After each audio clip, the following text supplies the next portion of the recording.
Ndeewonu ụmụ akwụkwọ ibe m. Anyị nwere asụsụ Igbo. We have Igbo language. Today's date is 14th June 2024. Ya bụ na tata bụ abalị 14 n'ọnwa isii n'afọ nke 2024. Our topic says products from cassava. Products from cassava. Ya bụ na isiokwu anyị bụ nri dị iche iche anyị na-enweta na akpụ. Nri dị iche iche anyị na-enweta na akpụ. Yes, we have many types of food that we get from cassava. Enwe ọtụtụ ihe oriri dị iche iche anyị na-enweta n'ime akpụ. English, Igbo. Number 1 is garri. Garri. In Igbo you call it garri. Mgbanwe. Number 2, fufu. In Igbo you call it akpụ. Fufu is the one that when you get cassava, you peel it, you soak it inside water for at least 4 to 5 days or a week, depending. When it becomes soft, you wash it and sieve it, you cook it, you pound it and roll it in waterproof. You start eating it. You call it fufu. In Igbo you call it akpụ.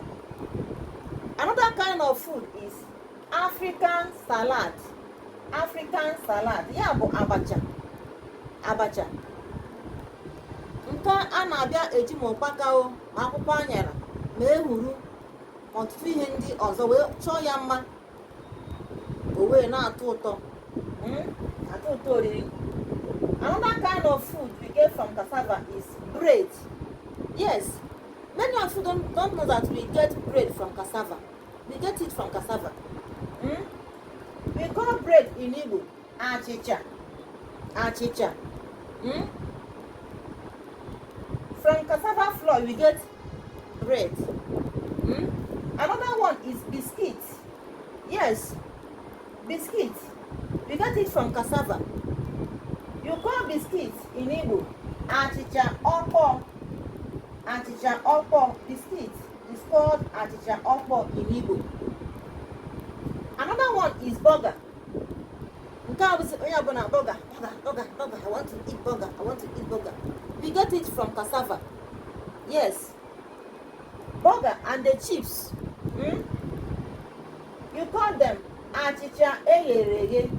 Achicha eghere and many other kinds of food you can get from cassava. Ihe gọnụ na akpụ bụ nnukwu nri. Eji emepụta ọtụtụ ihe oriri dị iche iche. Ebe ọbụla ị nọ na-akọkwa ihe oriri dịka akpụ. Akpụ na-adị mma. Ịkọ ya ọ naghị enye nsogbu. Just ịsụcha ya ahịhịa. Orukwa na oge ị ga-eji bido na-eri ya, ga-eri ma ọkwa ga-ere ya ndị mmadụ. Like mụnwa, akọrọ m akpụ. Akọrọ m ụzọ ebe akpụ na-abụ. Ekwu onye na-akpọ m. Hello? Hello? Hey! Kee ka unu mere? Isi gịnị? Nnọọ dị nke mma. Hai, onwe achọghị ịgụta akwụ m ahụ. Ego ole ka ọ na-ekwu? Ego ole ka ọ chọrọ ịgụ ya? Nnukwa. Ngwa ihe mere bụ ọ dị ụka ọnọ m n'uche. Ọkwa ihe a ka m chọrọ nnọọ ka m si gị onye ọbụla efu chọrọ ịgụ ya nọọ ihe a ka ị ga-erebe onye ahụ. O jikwa ego n'aka? Hai, ọ sị na ọ Mọnde ka a ga-enye m ego. Nsogbu adịghị.